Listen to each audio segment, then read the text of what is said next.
Congo Liziba TV, Congo Liziba TV.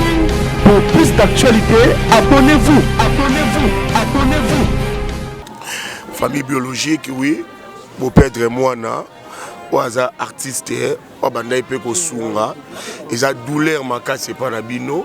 Alors, nous avons muta pesaki, nous avons muta zui, boza makasi.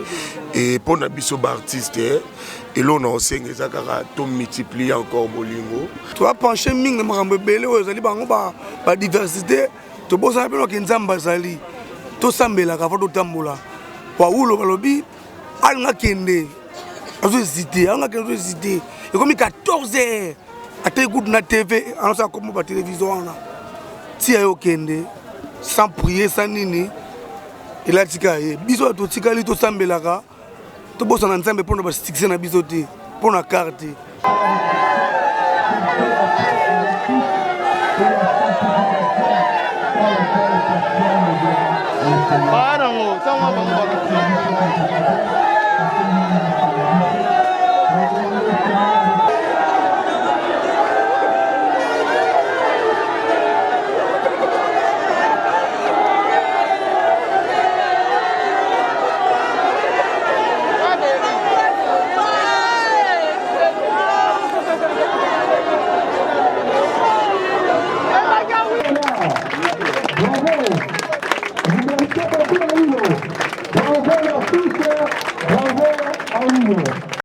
Awilo aza moko oyo abanda koya epana biso na dynastie et Awilo petit cause wa problème na été Awilo atozo loba na ye atozo sale remarque asekaka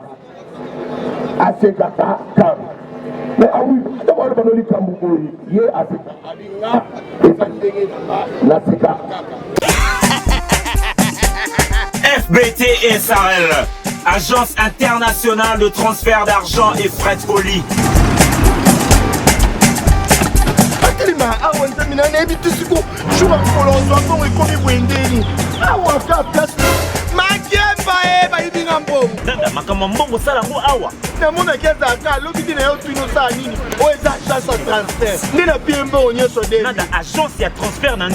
Nous sommes à Kinshasa, sur avenue Victoire, numéro A40, dans la commune de Kialamou, non loin de la maison communale. Retrouvez-nous aussi partout dans toute autre commune de la ville-province de Kinshasa.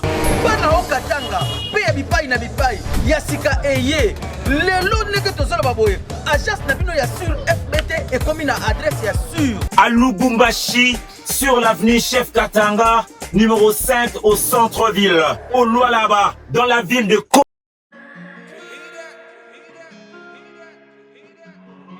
Désormais en Ngaliema, la modernité a un nom. Salle polyvalente Exodus. Ngaliema a désormais une référence, une identité. Vous désirez passer vos séjours inoubliables dans un cadre luxueux où l'on vous traite comme un roi? Une seule adresse. Salle polyvalente Exodus vous offre des appartements sur mesure, climatisés, propres et un personnel qualifié pour de fêtes inoubliables, des cérémonies professionnelles et rendre un dernier hommage mérité et digne. Exodus met à votre disposition deux grandes salles respectant. Bonjour, bonsoir, bandeko na biso ya Congo Liziba TV, on biso vraiment ébélé partout dans le monde, on la biso vraiment surtout ba émission na biso Kati Mozindo ba vérité entre deux, to ba moi à travers ba commentaires puis ba appel na biso ça la biso vraiment bien, ba fidèle internaute na biso ya Congo Liziba. Merci ndé bozo constater na sima na ngai toza na kati ya matanga oyo wapi artiste comédien mais l'antima vraiment toujours rendre dernier hommage ya Souka artiste et comédien ou asibi sabino bandako oh toujours toujours bon témoignage naie azara toujours bien abatou azara toujours sympa très poli mesdames et messieurs fidèles internautes boye bango à travers des collègues ne ba olelaye to diffuser ki bien image tant ba rotika corps naie awa na cinquantenaire botai yango vraiment belo mona ki ndenge ba comédien vraiment ba collègue de bandoko lela mso ba manase ça veut dire azaki bien na bango lelo sko za jour vraiment jeudi to rendre dernier hommage vraiment à 250 et esika wapi équipe technique mobima mosindo to kiti sur terrain pour accompagner artiste na biso na dernière demi-heure na ni au moins to d'accord rebimaki déjà au moins on a travaillé ba image ya Jonathan Dario quand même un star pourquoi pas il y a Benjamin Konda au bazana sima quand même ba komba toujours bolingo to zana bino toujours tout interviewer ba collègue ne ba comédien au la dernière mona bon peut-être dernière chance pour rendre hommage à Souka ya collègue na bango bola na ngande ko nous dire les mineurs toujours une persévération toujours pour nous observer ndako les gars pas na mobala pembe merci bolanda. Pour plus d'actualité, abonnez-vous, abonnez-vous, abonnez-vous.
Écoutez biso na kati ya tournage na tongo wana tozali deja na lie ya tournage toyokaka ke non awilo accident déjà toyokaki e bagroupe esalamaki toluka mwa moke po tosala effort to soutenir ndeko siko tozalaki na plein tournage toyokaka ke awilo atiki biso toka tokataki batournage mpona koya awa nzambe adeside na ndenge na ye donc voilà. Famille biologique, oui. Mon père et moi, on est artiste, on est un sunga. Et ça douleur, ma casse, c'est pas nabino. Alors, nous avons muta pesaki, nous avons muta zui, nous avons ma casse. Et pour nous biso artiste, et là on a enseigné ça car tout multiplie encore bolingo. Et tous a un problème na batute. Il y a un awilo, un accident. Ce que vous avez un problème, vous avez besoin de temps à réparer. Donc, il faut éviter les problèmes. Tout ça, la bonne mot comme on déco et vous permettre de tout ça, merci beaucoup. Voilà, oui, le Aza, artiste comédien, on a écouté la Mirma. Parce que nous avons écouté l'informatique, nous avons pas Mirma. Tant que Mirma a l'ongo pas modé, à ça qui groupe la synergie, on a le roi chef à groupe, il y a plus de répétition. En tout cas, pendant la répétition, on répéter dans Willow. On a la facilité à comprendre les camoumbaments, on expliquer. Et puis, ce coach, on peut s'arrêter, c'est la boue, c'est la boue. Tant qu'on on plaît qu'il y a des bongo. Donc, à Willow, on a ce qu'il kaka. Il y a aussi des liés, il y a ce qu'il y a. Il y a ce qu'il y a, il y a ce qu'il y a, pas à battre. Quand on a dit même quoi, Koufaki, tout ça qui est belé, on a pas de ni à Mobi qui s'y na showbiz, n'a que jouer mais na kataki en haut pour un nom bon parce que si ce qu'on a dit maintenant qu'on a Koufi, nous avons une photo on a mon calou aneti, et on dit moi j'ai mon boy, et calou azanaï donc et ça n'a pas membri, et ça n'a membri. Courage, tous les deux familles artistiques, na biologique, courage. Aoulo Sakei, Atato Leli, Atato Lobby, Aoulo Zonga Souste, il y a bien un mal dernièrement. C'est que courage, Aoulo Koufi na groupe na yo, c'est pas facile, mais ça qui est. Je sais pas, tout Tikali, le club artiste, tout semble la rapena. Tu vas pencher ming, mais belé, vous allez par diversité, tu peux savoir que Nzamba Zali, tout semble la rapena, tout tambola. Aoulo Lobby, Alna Kende. On a hésité. Et comme il y a 14 heures, à t'écouter na TV, on a comme la télévision. Si il y a Kende, sans prier, sans nini, il a dit que biso to tikali to sambelaka, to bossa na nzambe pour na sticker na bisoté, pour na carte. To musika nzambe trop, je crois passer de la fois le barango, il veut que tu minimiser en haut pour tout le monde kata mutu. Mais tous on a vraiment passé de la foi, tu comprends que tout le monde a un moment où on m'a bébé de frapper bisous moi trop. Voilà vraiment. Merci.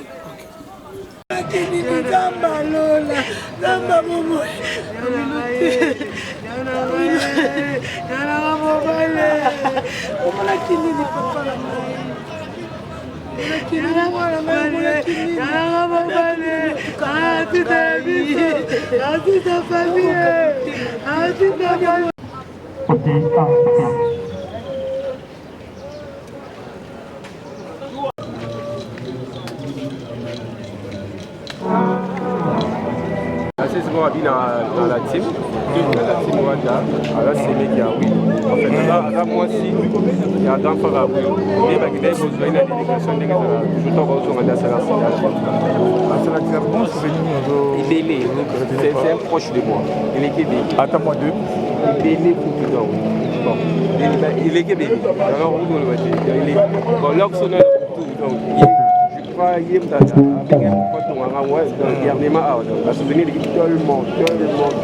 beaucoup d'années, il y a seulement.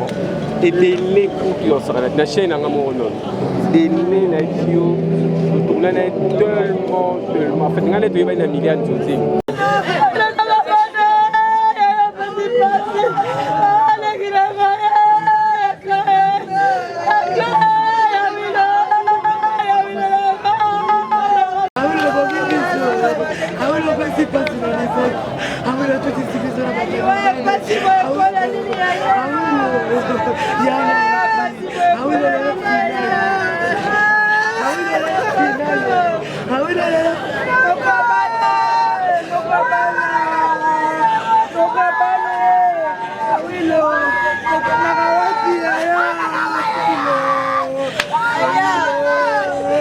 Nous allons d'abord inviter les personnes qui ont le gerbe de fleurs de venir se faire enregistrer auprès de Dada. Dada est là, à ma droite. Dada International. Dada est là, passez voir Dada. Dada, vous pouvez venir. Venez d'abord ici quand vous voyez. C'est le biboye. Bande nyonso balengeli bazerbe de fleurs na bango. Baya awa kokomisa Kongo auprès ya ndeko na biso Dada. Moto nyonso alengeli gerbe de fleurs. Aya kokomisa Kongo epai ya ndeko Dada. Merci. Donc dans quelques minutes, ça la sortie encore. Dada avec le Rwanda, qui est vraiment le scofandi pour Aya kokomisa ba Kongo wana. Voilà, merci. C'est petit monde à côté qui va petit monde à John. Donc à participer dans ce sujet, John a mon appel écoute. On a un groupe.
Je prie pour toi de sa protection dans le nom de Jésus.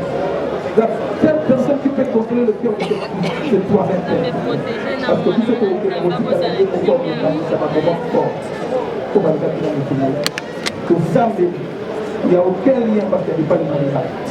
Je prie au nom de Jésus. Naïe, n'allez pas pour la mariage. Amen. Merci beaucoup. Merci beaucoup, Pasteur Abba Timothée, pour l'exhortation. Nous allons directement passer la biographie. Oui.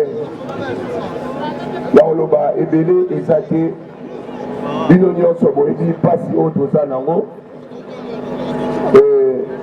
Awilo, Azam Moko Oyo. Abanda koya epa na biso na dynastie et Awilo petit qu'on voit problème na été Awilo atozo loba na ye atozo sale remarque asekaka mais Awilo d'abord le banoli kambuko ye aseka na seka donc azali na problème na occupé micro azali na problème na occupé. Et Luanaye et Sali Passi et suit et Zokisi Moutema et la combo ya baptiste Nyonso Predo Ebisayo Awilo Okende na Kimia Nzambe Azala nayo. Merci beaucoup.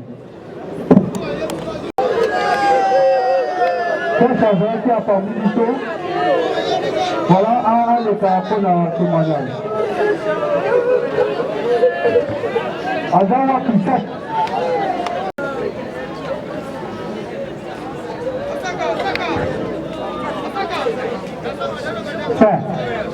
Ce qui me recherche à la traité, c'est l'ami Nabengi de Boshasa, c'est son ami. À celui qui n'est rien, à celui témoignage Moko, Yakozala Moninga Malami. Il est accompagné son ami, Kobanda avec une cama, il n'est pas là de son ami. Avant la bataille, on a fait attendre la guérison de son ami ensemble.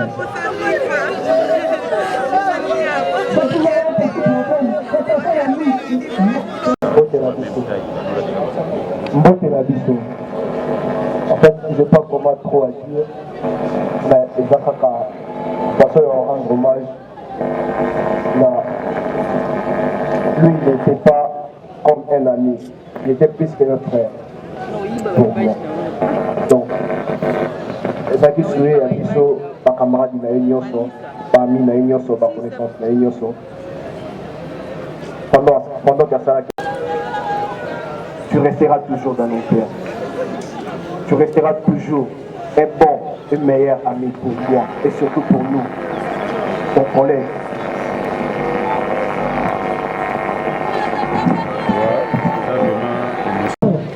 De son vrai nom, Koulenduka Ndeka Claude Awilo, comme nom de scène. Fils de papa Koulenduka Valère, papa Azali Koulana, il est présent pour nous rendre hommage à moi et de maman Futila Mado. Il est né à Kinshasa le 19 novembre 1991. Originaire du village Kipasi, district territoire Massimanimba, province Yakwino, ex-Grand Bandundu. État civil, Azaki célibataire, Kasi, Azalaki na Molonga Linaye, oyo tomoni basambeli mpo na biso na kombo ya Plamedi Ngama, oyo azali na wilo na biso mosusu kati na ye. Asali kelasi na ye ya primaire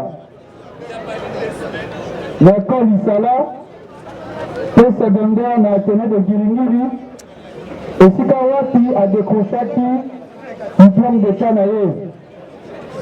Ntango asilisi akei kosala formation technique na INPP. Awiloi comme profession artiste comédien. Azalaki artiste comédien. Carrière. Nous passons directement à la filmographie naïe. En ce qui concerne la carrière artistique ya Wilo, abandi mosala kitoko koleka misala nyonso ya mokili oyo tobenga ya dramatique ya théâtre. Abandi yango merci les artistes bazali awa. Un monsieur noble abandi yango na 2012 na groupe Le Star de Géry. Kolonga na groupe Le Star de Géry. Je profite pour présenter ma condoléance ya ndeko Géry mosika azali abenaki nga na singa alobi CG okomisa bacondoléance na nga na libota biologique ya Wilo na baninga nyonso oyo bozali na bango na Kisasa. Kolonga na groupe Le Star de Géry asalaki groupe na ye moko na kombo ya groupe Zonzik de Star esika bazali na baninga na ye toujours avec son complice Sasa bazalaki zalaki. Kolonga na groupe na ye moko akendaki kosangana kokota na groupe Synergie de Mirma oyo azalaki moko ya bachef. Kolonga na groupe Synergie oyo wapi présidente na ye mpe ya kala apresente bacondoléance e azalaki ofuko moulin na kati ya organisation. Kolonga na groupe ya Synergie akendaki kokota na groupe Ouverture ya président Mayonnaise oyo wapi azopresente mpe bacondoléance na famille biologique mpe na baartiste nyonso oyo baye korendre hommage na moko ya bater na ye. Et il faisait partie de l'organisation et le moyen de Serge, pasteur patron. Durant sa vie artistique, la table de la filmographie a sali ma œuvre artistique ébélée. Le pôle a sauté, on a groupe Le Star de Géry, a sali chambre noire, a sali tableau noir, disestile, substitution, et la pièce vraiment la bonne mot.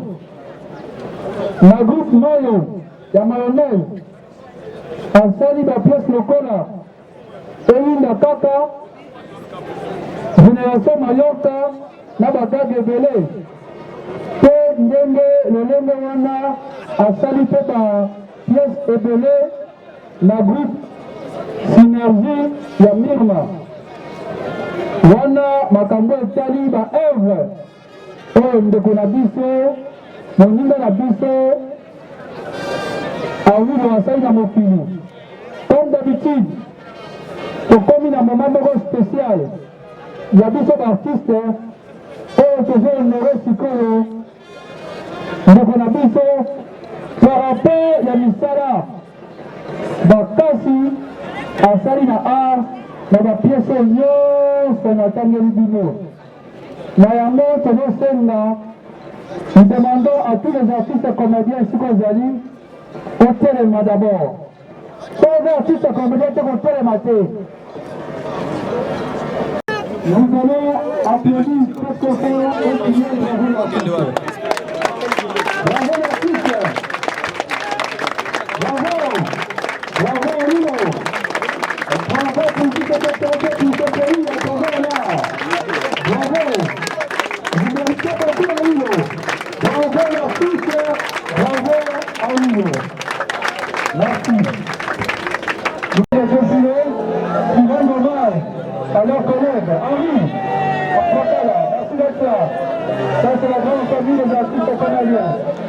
Tata Léa, Fanny Tata Léa, merci d'être là. Patron de la chaîne Tata Léa TV. Merci. Voilà.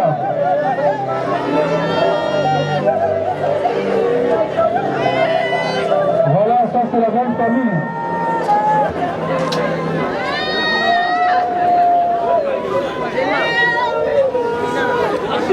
Merci la grande famille. Ça c'est la grande famille des artistes comédiens. Rapidement. Voilà, nous allons continuer d'abord pour les artistes comédiens pour le temps mêlé. S'il vous plaît, là. Pour le temps mêlé. Pour le temps mêlé d'artistes comédiens. Je l'aime.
Voilà, nous continuons avec des artistes. Merci Zuna d'être là.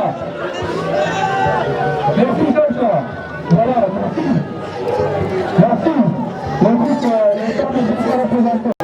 Les artistes accompagnés rapidement. Merci Papa Lutumba. Voilà. Merci Zuna d'être là. Ça c'est la grande famille des artistes comédiens. Abiel. Merci d'être là, Abiel. Buketa na Dino na Sainte. Merci d'être là. Rapidement. Merci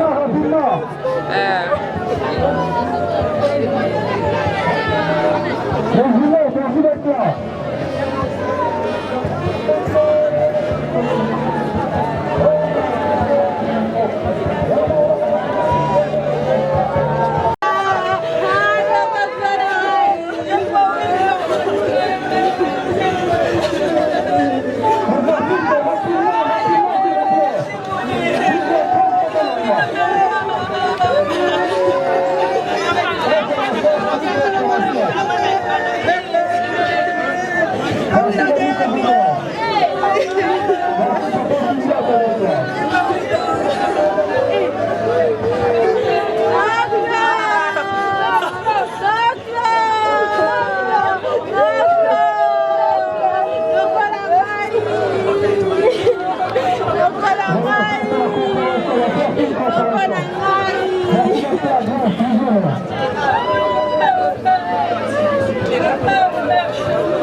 Congo Liziba TV, Congo Liziba TV.